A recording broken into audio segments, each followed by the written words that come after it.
만약 지금보다 딱 10년 전으로 돌아갈 수 있다면 무엇을 제일 먼저 바꾸고 싶으신가요? 아마 잠깐 생각해 보셨을 거예요. 그리고 어떤 분들은 가슴 한편이 뭉클해지셨을지도 모르겠어요. 재밌게도 인생의 황혼기에 접어든 분들에게 이 질문을 드리면 대답은 하나같이 비슷하답니다. 돈을 더 많이 모을 걸, 출세를 더 할 걸, 이런 이야기가 아니에요. 오히려 그 반대인 경우가 더 많아요. 어느 75 할아버지가 이런 말씀을 하셨어요. 평생 회사 일만 하다 보니 아들 녀석이 언제 이렇게 컸는지도 몰랐다고요. 어느 날 아들이 아버지, 나 결혼할 것 같아요 라고 했을 때 처음엔 기쁨보다 낯섦이 먼저였다고 하시더라고요. 너무 오랫동안 아들 곁에 있지 않았으니까요. 또 어떤 할머니는 평생 남 눈치 보며 살다가 진짜 하고 싶었던 수채화 그리기를 이른이 넘어서야 시작하셨대요.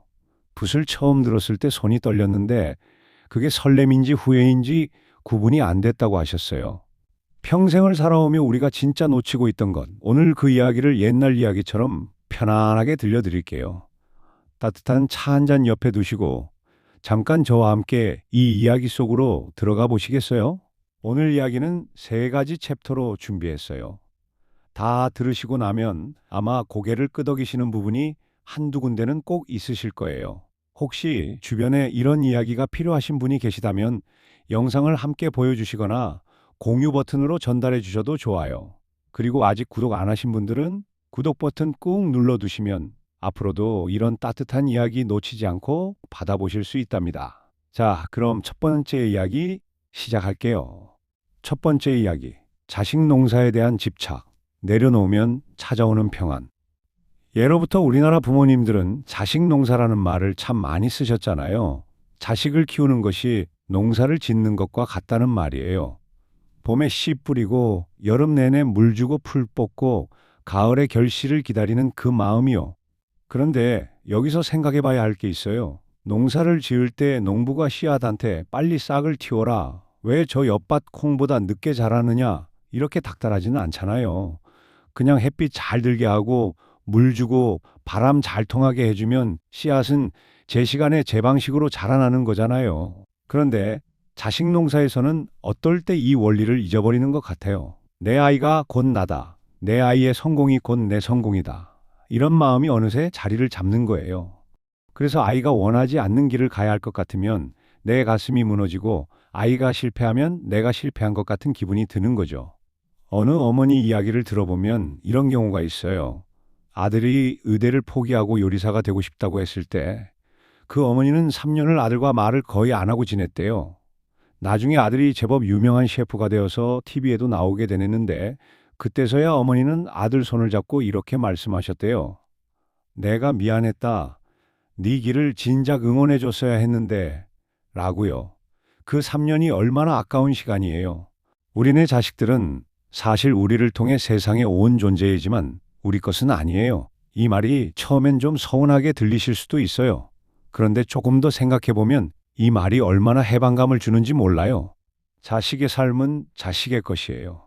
자식이 행복한지 불행한지 그 책임은 자식 스스로가 지는 거예요. 부모님은 그저 좋은 씨앗이 되어주고, 때론 따뜻한 햇빛이 되어주고, 때론 시원한 바람이 되어주면 되는 거랍니다. 자식한테서 한 걸음 물러서는 순간 신기하게도 오히려 자식과의 관계가 더 좋아지는 경우가 많아요. 왜냐하면 자식도 사람이거든요. 내 삶을 존중해 준다는 느낌이 들 때 부모한테 더 가까이 다가가고 싶어지는 거예요. 지금 혹시 자식 일로 마음이 무거우신 분이 계신가요? 그 무게를 조금 내려놓아 보시는 건 어떨까요? 자식을 덜 사랑하는 게 아니에요. 오히려 더 깊이, 더 성숙하게 사랑하는 방법이랍니다. 두 번째 이야기. 남의 시선에서 자유로워지기. 이제는 나를 위해 살 때. 혹시 이런 경험 있으세요? 뭔가 하고 싶은데 남들이 어떻게 볼까 싶어서 망설이다가 결국 못한 적 말이에요. 예를 들어 볼게요. 친구 따라 노래교실에 가보고 싶었는데 내 나이에 그런 데서 노래 배우면 사람들이 우습게 볼까봐 못 갔다든지, 아니면 오래전부터 색소폰이나 기타를 배워보고 싶었는데 이 나이에 무슨 악기냐 싶어서 포기했다든지요. 우리 세대는 사실 이런 걸 참 많이 겪으셨을 거예요. 잘하면서 튀면 안 된다. 남들처럼 해야 한다는 말을 귀가 닳도록 들으셨을 테니까요. 집에서도, 학교에서도, 직장에서도 항상 남의 눈을 의식하며 살아오셨잖아요. 그게 잘못된 게 아니에요. 그게 그 시절을 살아남는 방법이었으니까요. 그런데 이제 인생의 후반전에 오셨잖아요. 이 시간은 진짜 나를 위한 시간이에요. 누군가에게 잘 보이기 위해, 누군가의 기대에 부응하기 위해 쓰기엔 너무 아까운 시간이랍니다. 한 어르신 이야기를 해드릴게요. 72살에 처음으로 수영을 배우기 시작하신 할머니가 계셨어요. 처음 수영장에 갔을 때 어린아이들 사이에서 혼자 킥판을 잡고 물장구를 치셨대요. 누군가 쳐다보는 것 같아서 얼굴이 화끈화끈했다고요. 그런데 6개월이 지나니까 자유형으로 25m를 혼자 헤엄칠 수 있게 됐대요. 그날 수영장 끝까지 혼자 가셨을 때 눈물이 났다고 하시더라고요. 창피함 때문에 조금만 더 일찍 시작했더라면 이라는 생각도 잠깐 드셨대요. 여러분, 남들이 뭐라 할까봐 못하신 일들이 있으신가요? 사실 사람들은 우리가 생각하는 것만큼 우리에게 관심이 없어요. 사람들도 다들 자기 삶에 바빠요. 그리고 설령 누군가 쳐다본다 해도 그건 잠깐이에요. 하지만 내가 하고 싶은 걸 하는 기쁨은 오래오래 남아요. 지금 이 순간 하고 싶은 것 한 가지를 떠올려 보세요. 너무 거창할 필요 없어요. 동네 꽃집에 들어가서 화분 하나 사보는 것도 좋고, 오랫동안 읽고 싶었던 소설책을 빌려오는 것도 좋아요. 나를 위한 작은 선물, 지금 바로 시작하셔도 돼요. 아무도 뭐라 하지 않아요. 오히려 주변에서 응원해 줄 거예요. 인생은 한 번이에요. 남의 시선을 위해 살기엔 이 한 번이 너무 짧고 소중하답니다. 세 번째 이야기. 소소한 일상의 기적, 평범함이 가장 큰 축복. 오늘 아침 일어나셔서 뭘 하셨어요? 아마 많은 분들이 이렇게 하셨을 거예요. 이불을 걷고 일어나서 화장실에 가고 세수하고 부엌에 가서 물 한 잔 마시고 아니면 밥을 지으셨겠죠. 너무 평범한 하루의 시작이에요. 그런데 생각해보면 이 평범함이 얼마나 대단한 건지 몰라요. 스스로 일어날 수 있다는 것, 두 발로 걸을 수 있다는 것, 밥을 먹을 수 있다는 것. 이게 당연한 것 같지만 전혀 당연한 게 아니에요. 병원 침대에 누워 계신 분들은 이 평범한 아침을 얼마나 그리워하실지 몰라요. 어느 분이 이런 말씀을 하셨어요. 무릎 수술을 하고 2달 동안 거동을 못 했는데 그때 가장 하고 싶었던 게 뭔지 아세요? 동네 한 바퀴 걷는 거였대요. 별거 아닌 것 같지만 그 2달 동안 그게 그렇게 간절했대요. 그 후로는 아침마다 걷기를 시작했는데 바람이 얼굴에 닿는 느낌, 길가의 풀 냄새 이런 게 전에는 느껴지지도 않던 것들이 이렇게 소중하게 느껴질 수 없다고 하셨어요. 우리는 가진 것을 잃어봐야 소중함을 알게 되는 경우가 많아요. 하지만 꼭 잃어봐야만 알 필요는 없잖아요. 지금 이 순간 내가 가진 것들을 한번 찬찬히 돌아보는 거예요.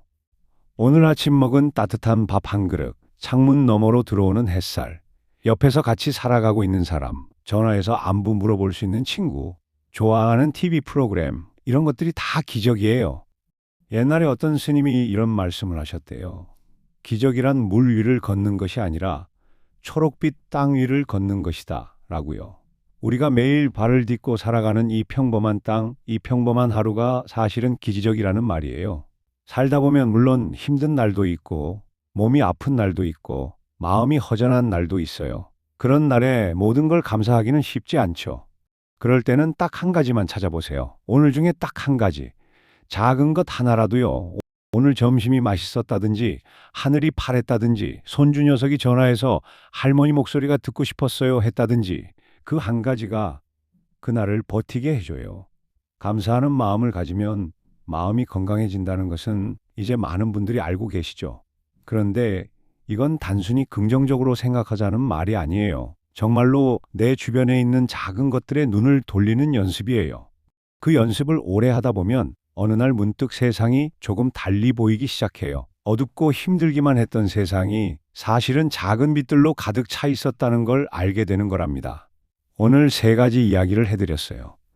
자식 위에 조금 더 여유를 두는 것, 남의 눈치 말고 내가 하고 싶은 것을 해보는 것, 그리고 오늘 하루 평범하고 소소한 것들에서 감사함을 찾는 것, 이 3가지예요. 어쩌면 이 이야기들이 머리로는 다 아는 이야기처럼 느껴지실 수도 있어요. 그런데 아는 것과 사는 것은 달라요. 알면서도 못하는 게 인생이에요. 오늘 이 이야기가 그냥 흘러가 버리는 이야기가 아니라 잠깐이라도 마음속에 걸려서 오늘 하루 뭔가 작은 변화를 만들어 드릴 수 있다면 그것만으로도 충분히 기쁠 것 같아요.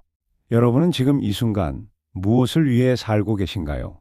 자식을 위해? 남들 보기에 부끄럽지 않으려고? 아니면 그냥 하루하루 버티듯이?